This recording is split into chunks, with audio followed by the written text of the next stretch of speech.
Okay, so now we're moving on to our next principle of the Hermetic principles, and this is known as the principle of correspondence. Now, it's from this principle that the famous saying, as above, so below, comes from. Now, essentially, the principle is that all aspects of life are connected, are intertwined. Uh, what we do at our individual level often affects the system that we live in, because we live in nature, and nature is a vast system. So sometimes the smallest little thing can have a large impact. Sometimes they call it the butterfly effect. But every bit of the system tends to work fairly well for nature.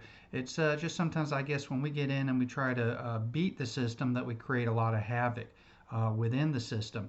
We forget that we are a part of nature. And as a part of nature, instead of trying to fight nature, maybe trying to align ourselves with nature, align ourselves with the flow of life, then not only can we be more successful in the things we want to do, but we can have better outcomes, a happier existence. So here's an example of this principle.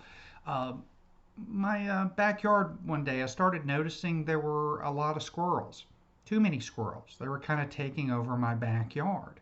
And this went on for several weeks, maybe a month or so. And then one day I started noticing I didn't see a lot of squirrels. And what I did start to notice, I looked up in the trees and there were red-tailed hawks.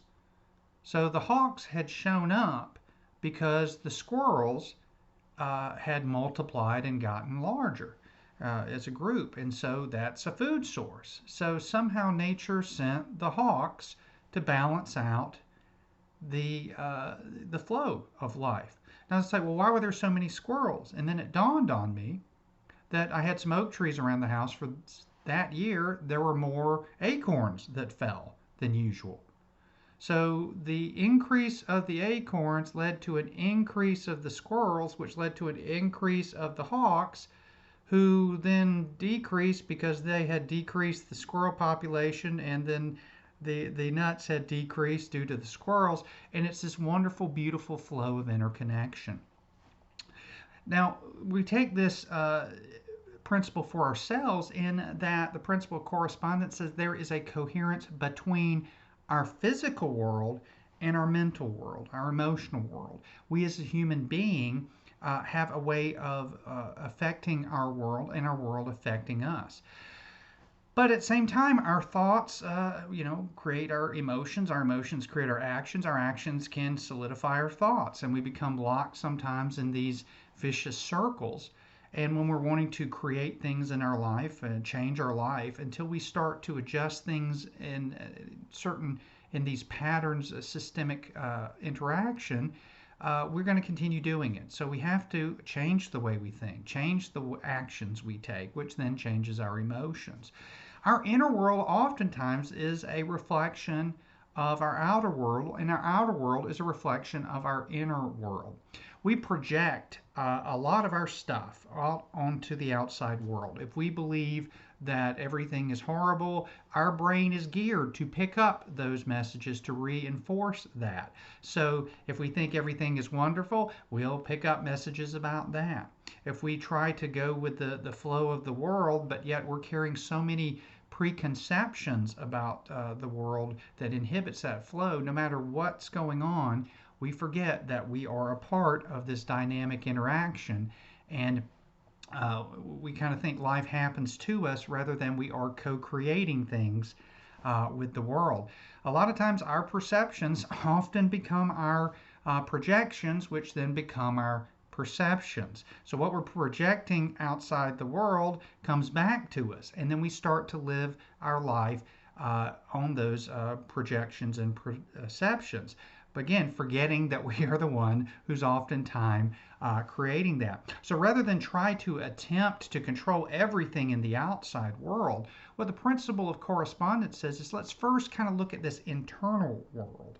It's that connection between our conscious mind and our unconscious mind that is a part of what we experience. There's fundamental reality like gravity, but there's also kind of a constructed reality that we are co-creating with our environment. So when we see something happen, we instantly label that, and that label then becomes a direction for how we act. And how we act then affects the environment, which then in turn affects us, and then we continue this labeling process.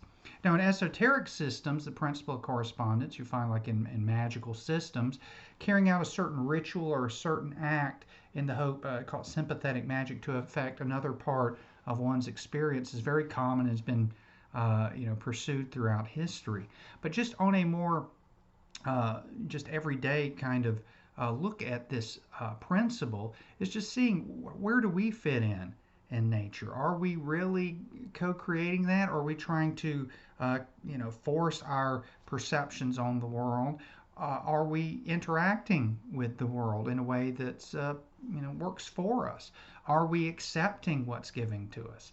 It's this dynamic system that we live in, and only when we begin to honor the system and recognize that we're part of the system, and that our thoughts and our emotions and our actions are all intertwined and part of a greater system to a greater system and a greater system. We sometimes feel as it's kind of like us against the world rather than we are a part of the world, and we're bringing things in from the non-physical plane into the physical plane by our thoughts, our words, and our deeds.